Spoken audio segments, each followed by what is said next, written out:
Halo, Assalamualaikum warahmatullahi wabarakatuh. Selamat sore saudara. Hari ini Senin 15 Agustus 2022, Jawa Barat hari ini kembali hadir menjumpai Anda dengan sejumlah informasi dari Jawa Barat, di antaranya.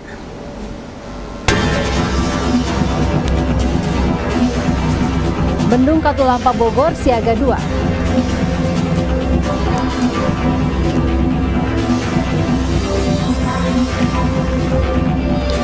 Dikeluhkan nelayan, polisi telusuri penyebab kelangkaan solar bersubsidi di Kabupaten Subang.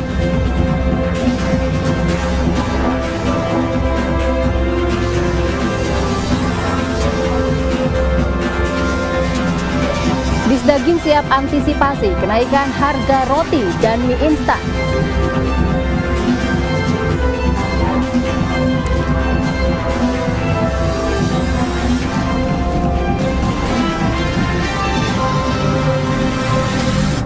Selain 3 berita tersebut, kami juga akan menyampaikan beragam informasi dari Jawa Barat bersama saya Hadifa Paramita. Inilah Jawa Barat hari ini selengkapnya.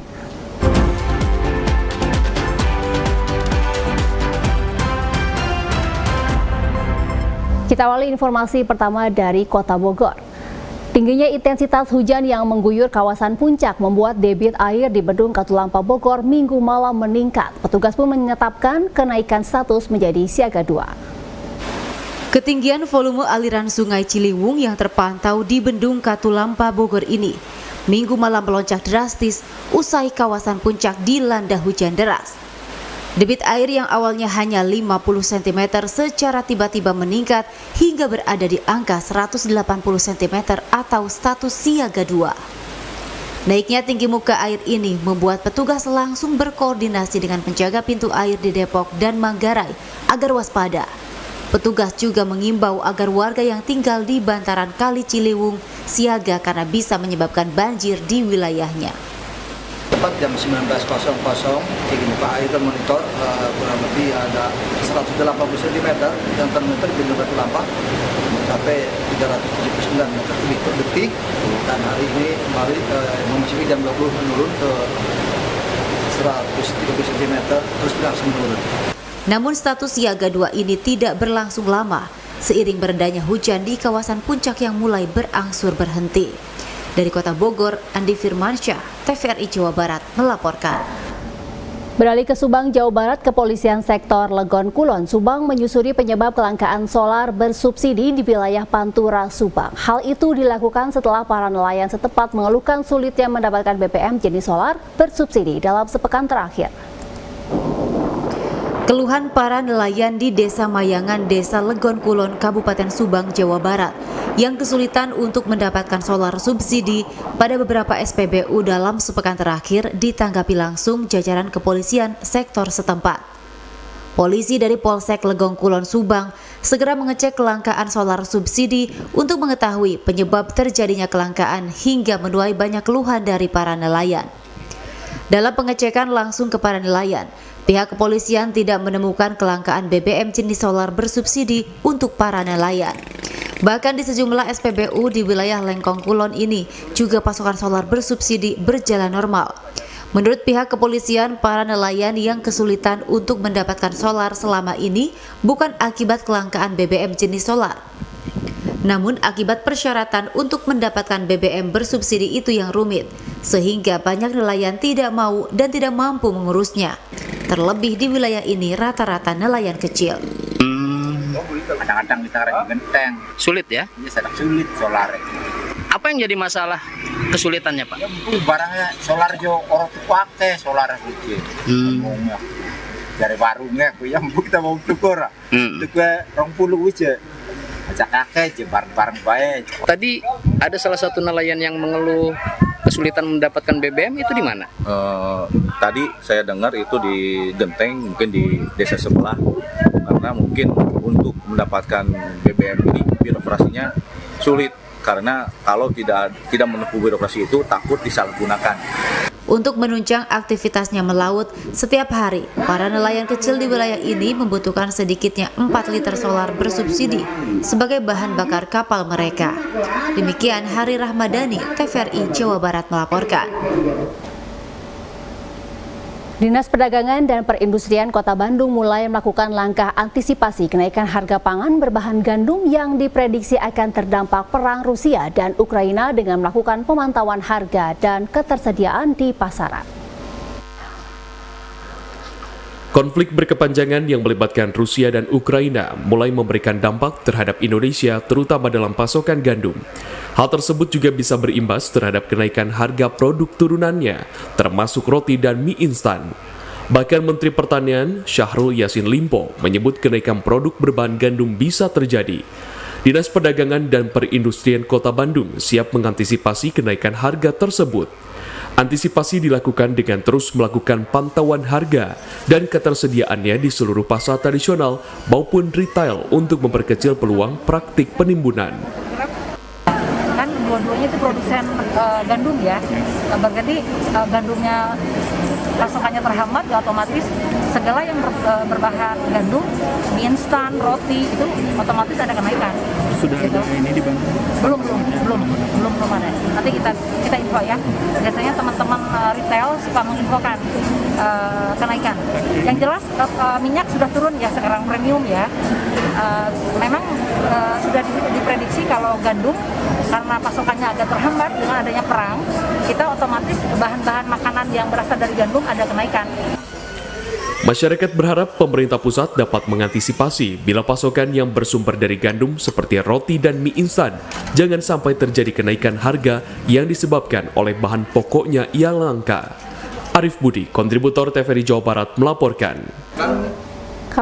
Kami akan kembali dengan sejumlah informasi terkait peringatan HUT ke-77 tahun RI sesaat lagi hanya di Jawa Barat hari ini. Meriahkan HUT RI, Pemkab gelar Gedung Bupati Fashion Week.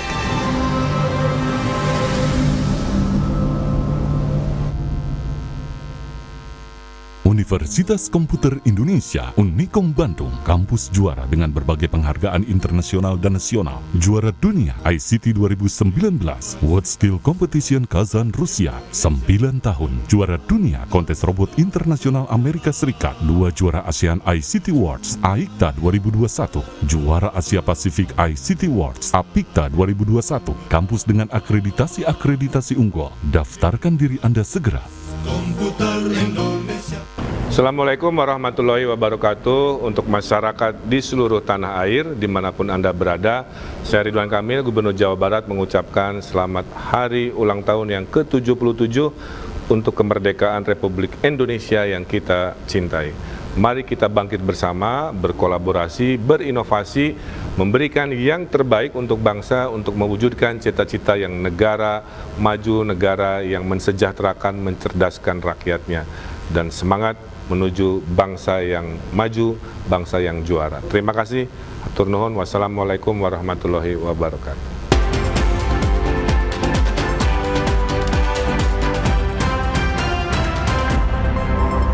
Terima kasih Anda masih bersama kami.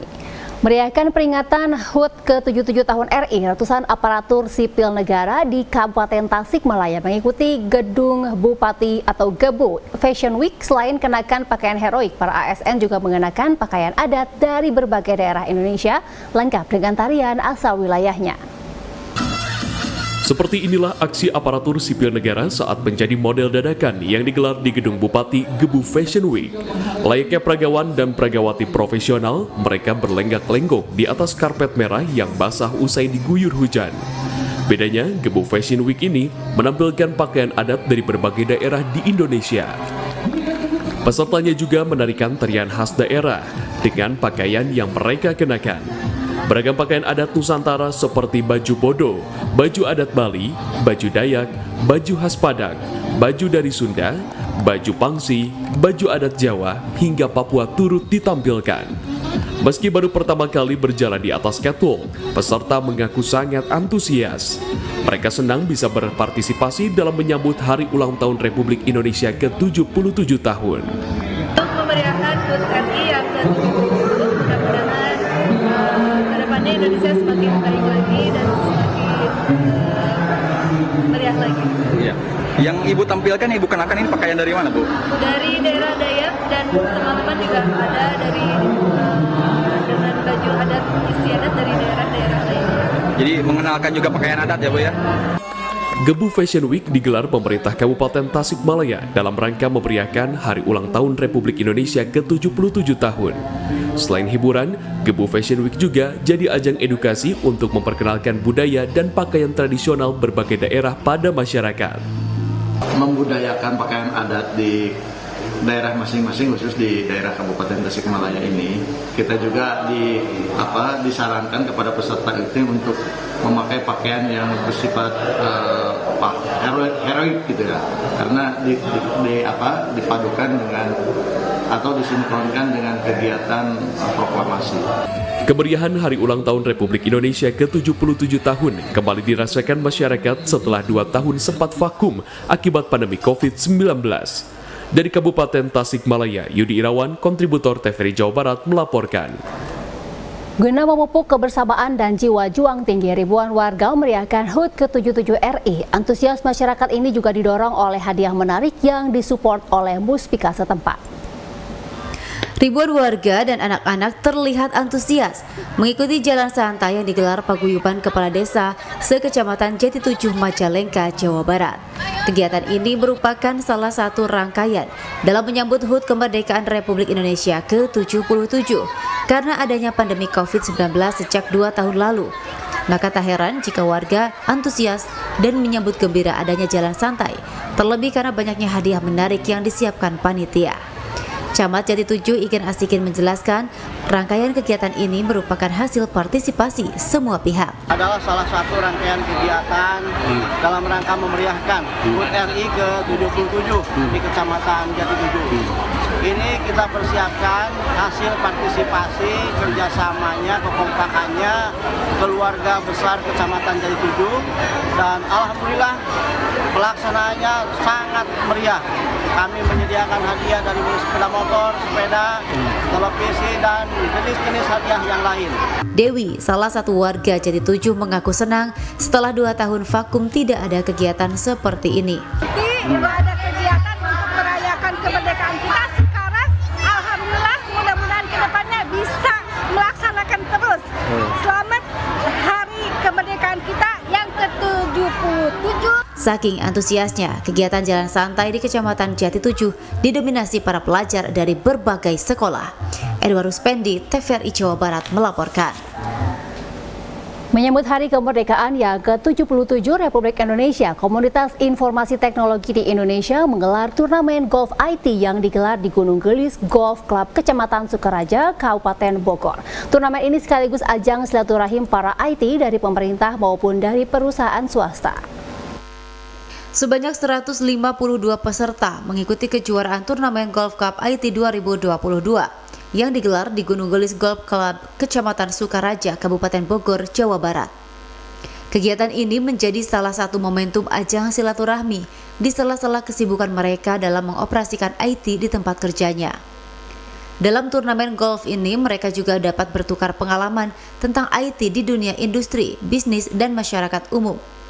Mereka juga dapat berdiskusi kecil dan olahraga untuk menjaga imun agar tetap fisik sehat. Terima kasih. Hari ini kita mengadakan turnamen yang diadakan oleh Golfit, tempat berkumpulnya orang-orang IT dan bermain golf dengan mengajak berbagai pihak dari kalangan pemerintah, dunia usaha, dan masyarakat. Ini komunitas IT yang bernama Golfit ini menyelenggarakan turnamen Cup 2022 ya. Biasanya kita memang golf bareng ya, tapi karena semakin banyak peserta, semakin banyak yang antusias ya, kita adakan turnamen, mungkin ini yang akan jadi tahunan sekali ya. Rencananya turnamen Golf Cup IT akan menjadi agenda tahunan bagi para IT di Indonesia. Peserta yang menjadi pemenang akan mendapatkan hadiah berupa trofi, voucher belanja, motor, dan mobil, serta hadiah lainnya. Demikian Saiful Hardi, TVRI Jawa Barat melaporkan. Kami akan segera kembali dengan sejumlah informasi lain terkait Hari Pramuka Nasional di antaranya. Peringatan Hari Pramuka Nasional di Pangandaran, gelar edukasi karakter berpancasila.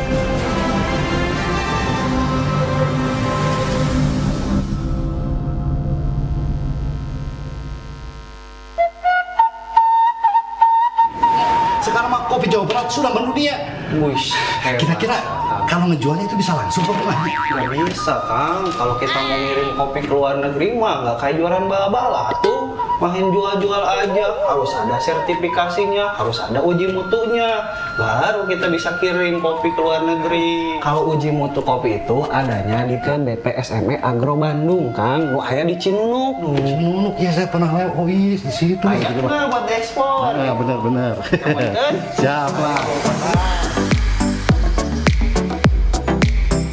Oke, gaskeun bro. Kopi juara, jalan juara.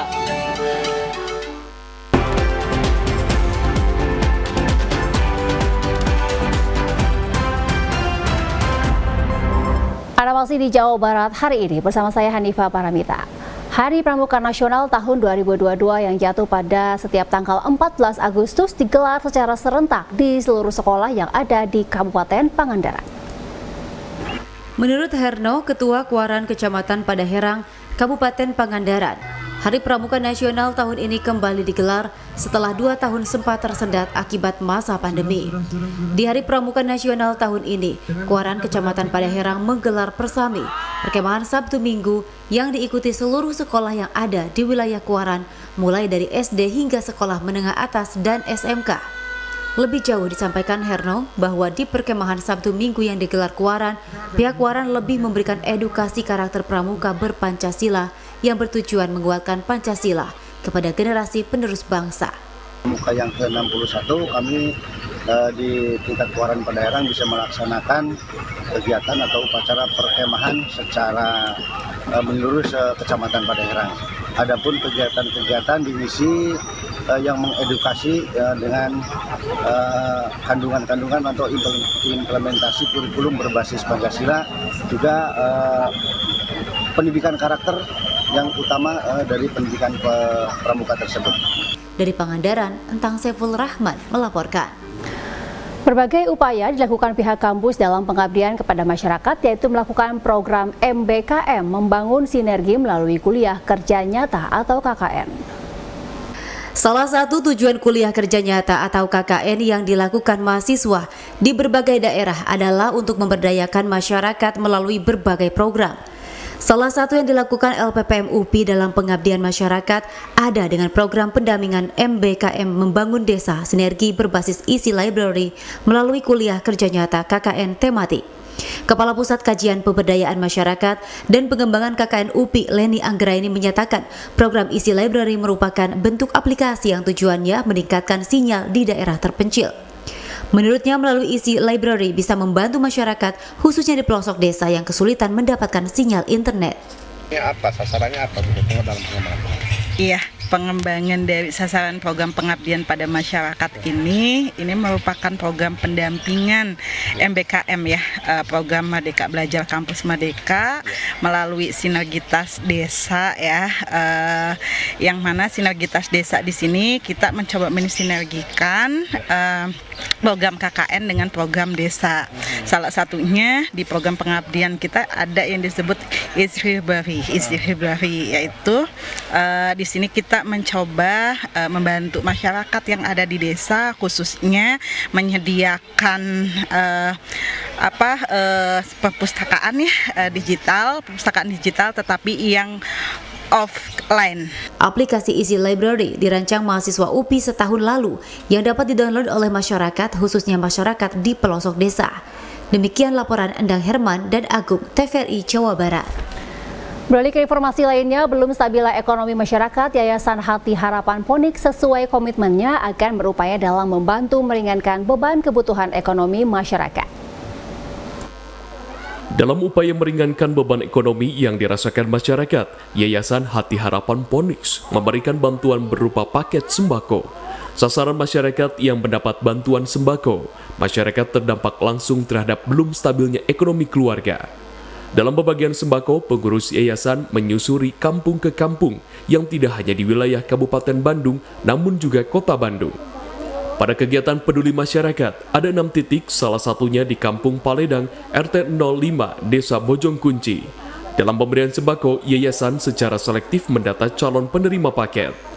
Pengawas Yayasan Hati Harapan Phoenix, Farid Maulana menjelaskan membantu sesama yang tengah membutuhkan merupakan komitmen yayasan. Aksi peduli ini rutin dilaksanakan setiap 1 bulan setelah donasi yang diperoleh dari anggota maupun masyarakat umum dikemas melalui paket sembako. Diharapkan dengan menerima paket sembako yang berisi beras, minyak goreng, gula, dan mie instan minimal dapat meringankan beban kebutuhan pokok. Alhamdulillah hari ini telah selesai acara pembagian donasi Yayasan Hati Harapan Phoenix yang berjumlah 300 paket yang dilakukan serentak dalam 5 titik. Khususnya berterima kasih kepada semua rekan-rekan yang telah menyumbangkan sebagian rezekinya yang dapat kami salurkan untuk donasi kepada masyarakat yang membutuhkan.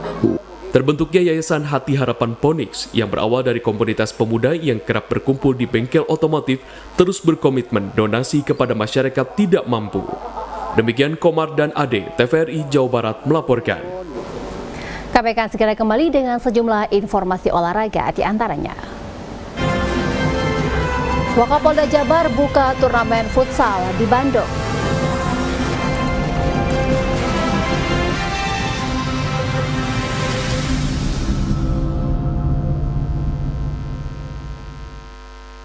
Ayo, cegah stunting.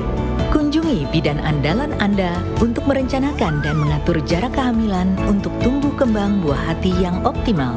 Cegah stunting itu penting melalui perencanaan keluarga. Khawatir ber-KB? Tunda kehamilan dan raih cita-cita dengan Andalan FE. Andalan laktasi untuk ibu menyusui. Ber-KB itu mudah. Andalan pilihan perempuan Indonesia. Assalamualaikum warahmatullahi wabarakatuh. Walaupun musibah demi musibah silih berganti, harga-harga merangkak naik, harga diri turun drastis. Namun negeri ini harus tetap kuat, negeri yang aman, negeri yang damai, negeri yang sejahtera. Dirgahayu Republik Indonesia yang ke-77. Terima kasih. Assalamualaikum warahmatullahi wabarakatuh.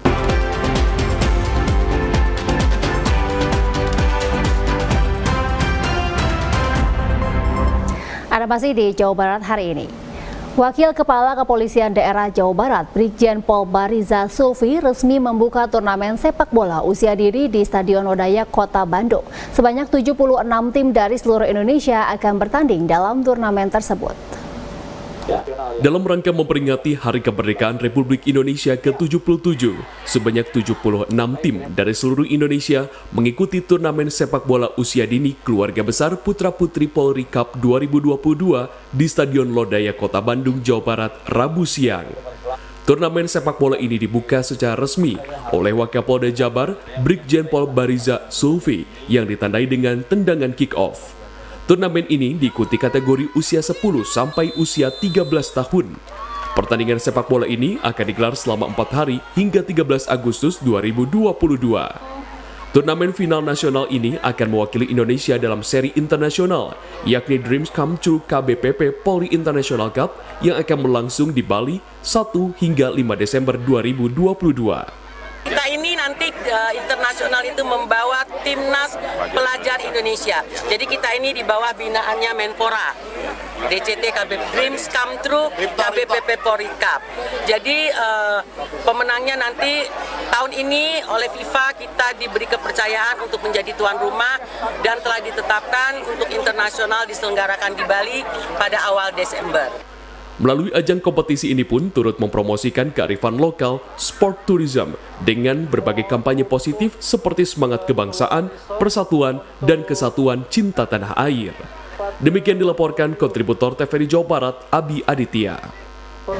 Turnamen bola basket tingkat sekolah menengah pertama se-Jawa Barat digelar Korem 063 Sunan Gunung Jati Cirebon. Selain untuk memeriahkan HUT RI, turnamen tersebut juga untuk menjadi bibit atlet unggul dalam olahraga basket.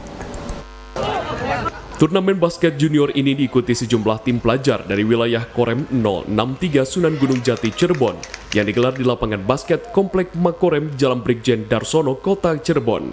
Mereka adu ketangkasan dalam bermain bola basket untuk menjadi yang terbaik dan juara di ajang turnamen basket junior.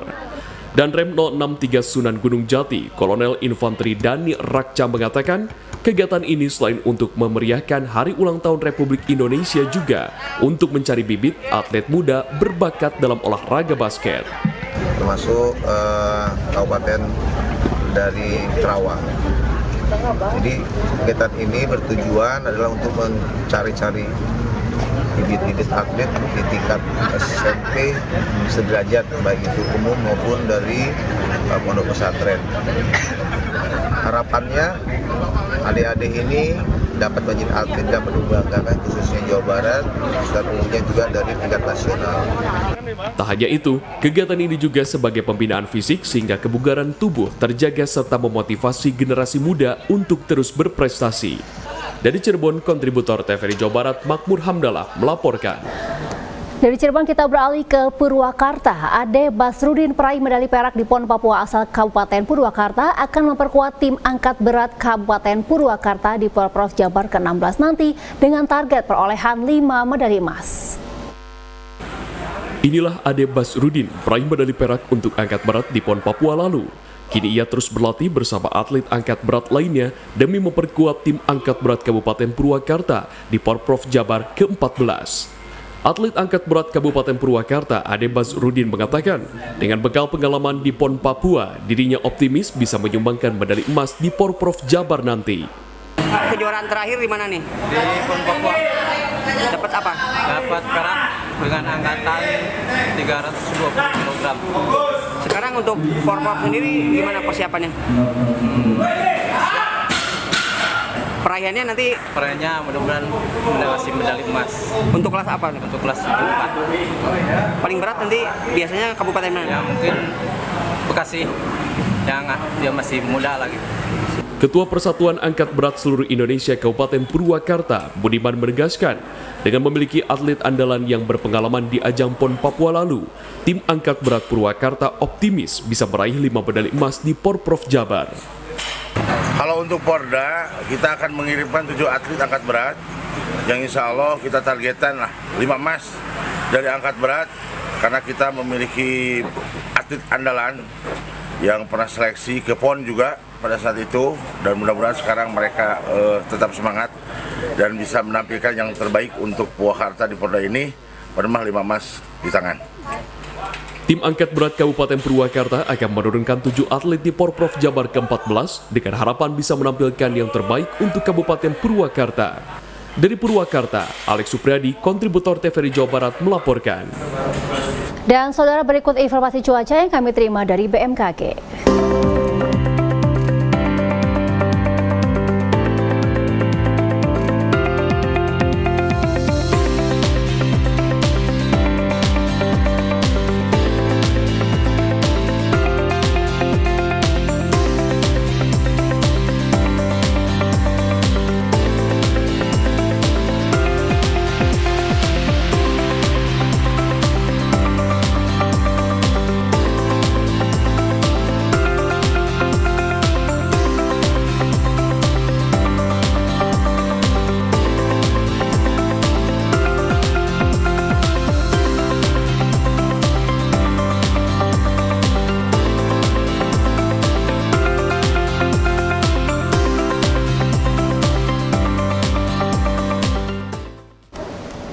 Informasi cuaca tadi sekaligus menutup Jawa Barat hari ini. Saya Hanifah Paramita mewakili seluruh kerabat kerja yang bertugas mengucapkan terima kasih atas perhatian Anda. Wassalamualaikum warahmatullahi wabarakatuh. Sampai jumpa.